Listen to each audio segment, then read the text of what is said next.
The adding machine state is stored in these internal rockers. When the rocker is set to the left, that represents a 0. When it's rocked to the right, it's a 1. I shall demonstrate. With the 1 bit set to 0, if we now add 1 to it, it now goes to the state of 1.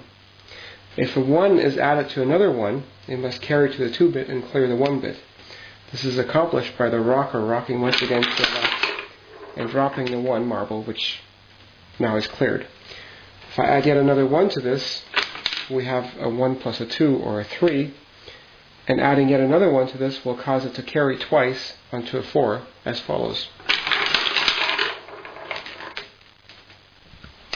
I shall demonstrate the adding machine by adding the numbers 5, 6, and 7 in binary.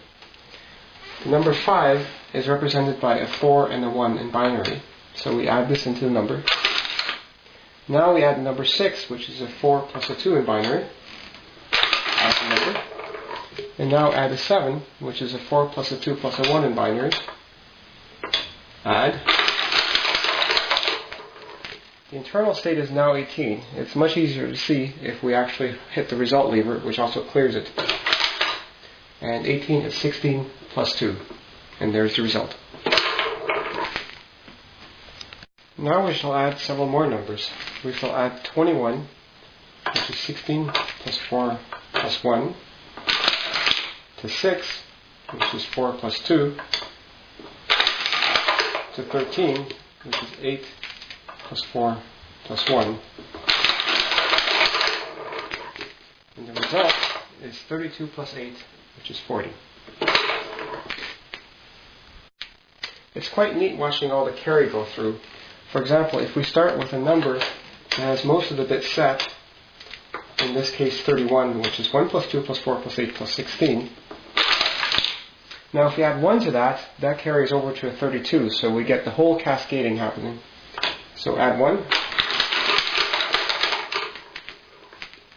and the result is 32. The machine is rather fun to watch when a lot of marbles fall at once. For example, the number 31 consists of a lot of bits set all at once. So if we put the number 31 here, and add to that 31 again,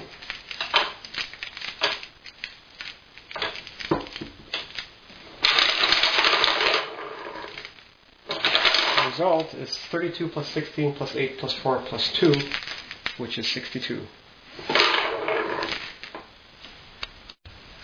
The machine is limited to 6 bits worth of storage. If this is exceeded, it just simply wraps around back to 0, much like a computer register would. So for example, if we take the number 63, which is all the bits set, and we add 1 to that, it will actually reset it because we now need to set the bit that represents 64, which is not present in the machine. And we're now back to 0. You can get more information about this adding machine and other crazy wooden contraptions on my woodworking website, woodgears.ca.